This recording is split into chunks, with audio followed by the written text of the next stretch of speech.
My boyfriend and I are both big sports fans, but his obsession with superstitions has gotten so intense it's taking over his life, and I'm not sure I want to be with someone who puts that above everything else.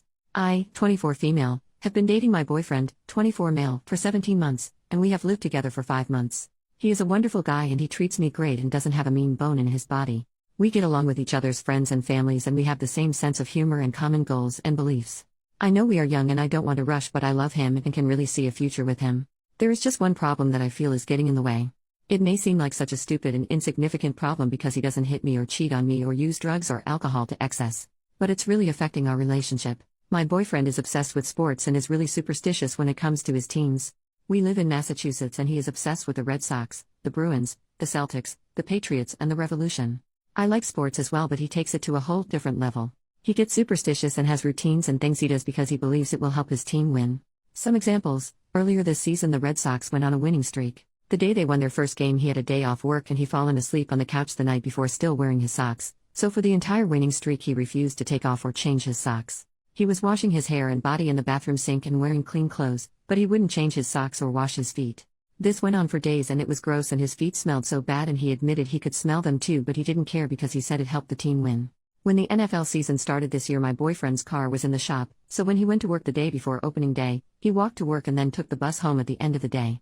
This happened for the first 2 games of the season and the Patriots won every game and he was convinced that this ritual was helping the team. He kept this up for the first 10 games of the season, even after he got his car back. He didn't care what the weather was and even made the trip on days he wasn't working, even though it was 30 to 40 minutes each way without a car. 2 mutual friends of ours got married on November 28th of last year and he couldn't make the trip because we had to go out of town for the wedding. He was actually thinking of skipping the wedding, but I talked sense into him and he went, although he was tense the whole time. The next day the Patriots lost their first game of the season after winning 10 games in a row. He was pissed off and still blames me for it, and by blame me he just says it is my fault. He doesn't do stuff like yell at me or refuse to spend time with me. Just for clarity, he is not abusive. He has certain rituals for game days. He will only eat certain foods or drink his coffee a certain way or go to a certain coffee shop or gas station. For the last Bruins season he went and got coffee every morning even if he didn't want coffee. He has certain brands of shampoo depending what sports season or playoff it is. He will change his hairstyle or not shave if it is the playoffs, or he will only sit in a certain seat in the living room during the game. When we moved in together I moved in with him because my lease was up but he still had 6 months left on his. The plan was that after 6 months we would find a bigger place. I have an almost new living room set with a couch, love seat and 2 recliners. His living room furniture is ripped and on the verge of breaking. He insisted on keeping his because he doesn't know the temperament of my furniture when it comes to the teams. Seriously. I am not trying to be snobby because mine is newer, but his is being held together with pieces of wood and duct tape and has holes in it. I know compromise is important and at the time it wasn't a hill I wanted to die on, so I agreed to keep his furniture and give mine to my parents because they were looking for replacements, but now in the big picture I see why it was a problem. Another example is our wedding. We aren't planning on being engaged or married yet, but we have talked about the future. He has said that if we ever get married and engaged, the proposal and wedding would have to be on days when none of his teams are playing because he doesn't want the wedding to influence a game or winning streak or something, because we can't have a wedding every day for the team to win. So far he thinks July or August because 3 of the 5 teams, Bruins, Patriots and Celtics, are on the off-season and there will probably be a day when the Red Sox and Revolution aren't playing.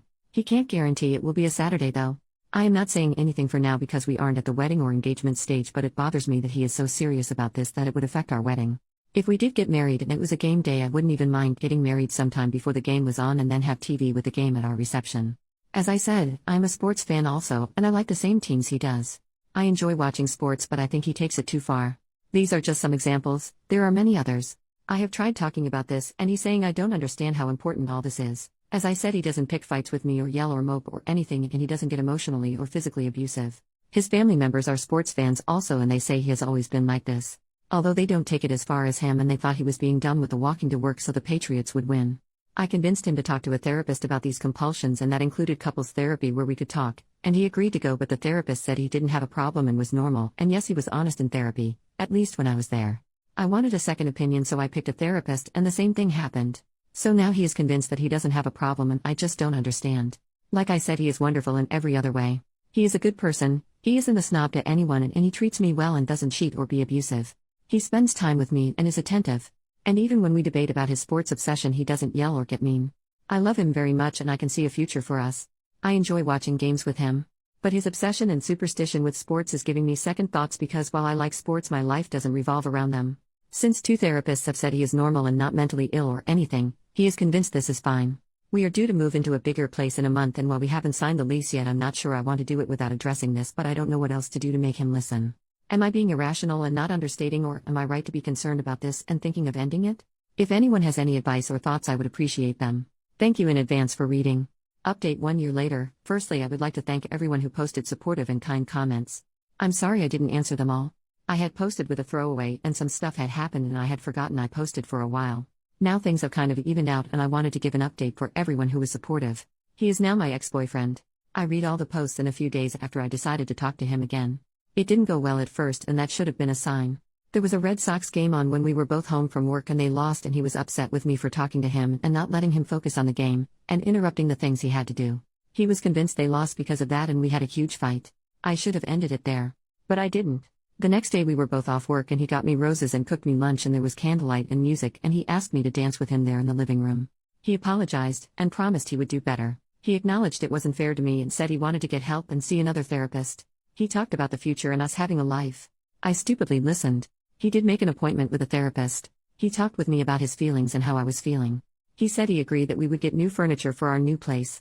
I tried to give him some space regarding his habits because he was committed to seeing the therapist and changing, and I didn't want to push him and him end up saying forget it.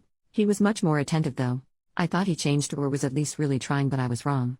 A week or so after we had fought and made up and he made the therapist appointment, something else happened that turned my life upside down. I had a mole on one of my arms, but I never thought anything of it. I had a new coworker and she pulled me aside one day and said she didn't want to scare me or be weird, but she is a 2-time skin cancer survivor and the mole did not look good. She stressed that I needed to see a doctor. I wasn't going to and she was noncommittal and she begged me to go. It turns out she was right and she saved my life. I made the appointment thinking the doctor would look in it and it would be no big deal. I had that mole for a while and never paid much attention to it. It was melanoma. I had to have surgery to remove the mole as well as to check the lymph nodes to see if it spread. The surgery was scheduled for a day my idiot ex-boyfriend had tickets to a Bruins preseason game. He asked me to postpone the surgery because he couldn't skip the game as it would affect the team. He was actually being serious. He went so far as to call my doctor and tell him I wanted to postpone the surgery and he was calling on my behalf. He said if I went through with the surgery he couldn't be there for me and I needed to understand because the team needs him. Then he actually freaking told me that I could not sit in his recliner the day I was scheduled to come home from the hospital because the Pats were playing and he needed to sit there for game day. I would have to take the broken couch. I am dead serious. I broke up with him. I called a friend whose dad had a truck and we packed all my stuff and he agreed that I could crash in her spare room for as long as I needed. It was the last month on his lease and I paid the landlord the last month of rent because even though I wasn't on his lease I didn't want him to be able to say I left him high and dry. I cut all contact with him and blocked his phone number and email address. It was on the 18-month anniversary of the day we met and had our first date and the 6-month anniversary of the day we moved in together. I thank God, the universe, and whoever that I didn't sign the lease for the new place we had planned to move into together with him or combine my money with him. I had the surgery. I got so lucky. It was stage 2 and had not hit the lymph nodes yet. I had to stay in the hospital for a couple of days, but the wound was looking okay and not infected, so I was discharged to go home. The waiting was agony, and the worst thing, I also was not in the best emotional state because of what had happened with my ex. I cried when I found out it wasn't in my lymph nodes yet. The doctor said it would have hit them and spread in under a year and I would have been much worse off. So now I am hyper away of the sun. I go for skin checks every few months and I have a nasty scar. But it could have been so bad. That coworker saved my life, and we are friends now. Yesterday was the 1-year anniversary of my surgery. I had so much support from my friends, family and coworkers. I will never forget it. Once I recovered and went back to work, I got a small promotion. I started night school for college last month, while I work full-time during the day. I've taken up rock climbing and last month I started night school. It will really help my career and I am excited about it. I'm single since I broke up with my ex, but on Monday I had an impromptu date at the juice bar with a guy I bumped into at the gym. It felt good just to be social again and he seemed nice. That's my update. I want to thank everyone again. I haven't seen or talked to my ex since I broke up with him and left. I did hear through the grapevine that he stayed in his place when the power went out and there was no heat for more than one day when the temps were below freezing and there was a blizzard because he wanted to sleep in his bed and sit in his chair to help his teams. He apparently had to be taken to the hospital for exposure because it was so damn cold. If he doesn't want to change, that's his problem and not mine now.